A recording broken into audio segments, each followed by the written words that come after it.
Hello and welcome to my KHP 205 project. For this project, I had a histotechnologist. Now, what is a histotechnologist, you might ask? A histotechnologist is someone in a profession that deals with preparing tissue samples for the uh,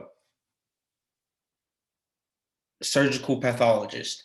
And the surgical pathologist looks at all these different types of tissues and determines what is wrong. But what a histotechnologist does is they cut the tissue into sections and then they put those sections on glass and ready for the lab.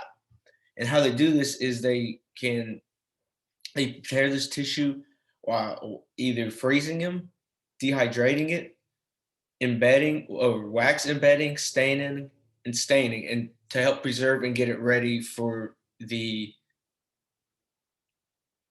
surgical pathologist. A little bit of background about this job is you do need a degree in either bio and chemistry with some experience in anatomy and physiology, and while also having either A, 1 year experience in a histopathology lab, or B, passing the national exam and becoming certified. And while most of these jobs are present in hospitals and clinical labs, we are seeing an increase in these job fields with them being more jobs in the pharmaceutical field and in the government agencies.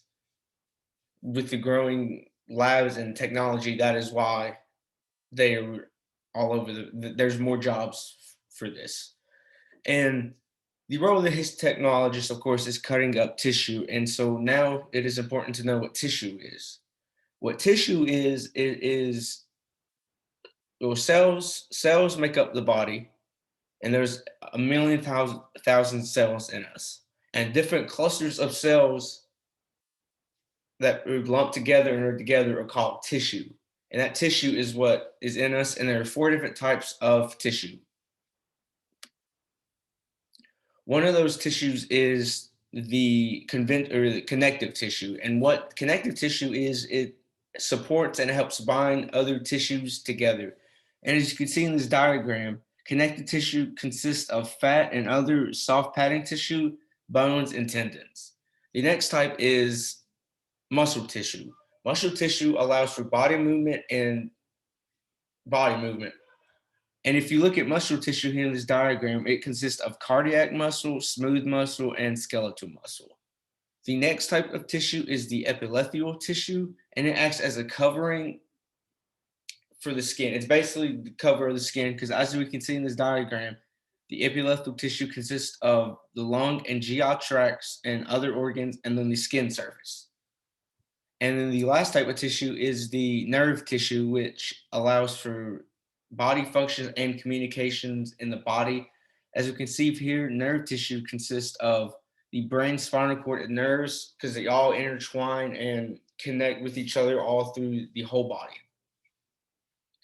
Some fun facts about tissue: obese adults range from 60 to 100 billion fat cells, whereas non obese people range from 30 to 50 billion.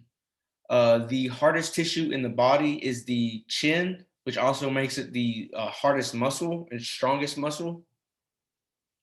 And if we line up all of our neurons up from the nerve tissue, from all of our nerve tissue in our body, all the neurons long would be over 600 miles long.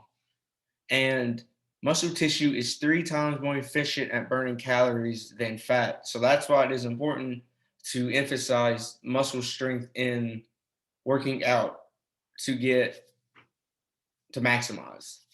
Some histotechnological facts, as I've already stated, you do need a bachelor's degree with a optional certificate in or complete that pathology year. The average salary starts off around $53,000. And as I said before, there is the 11% growth in this field between 2018 and 2028. And if to find out more on any of this histotechnologist topic or about tissue, go to the American Society for Clinical Laboratory Science at www.ascus.org.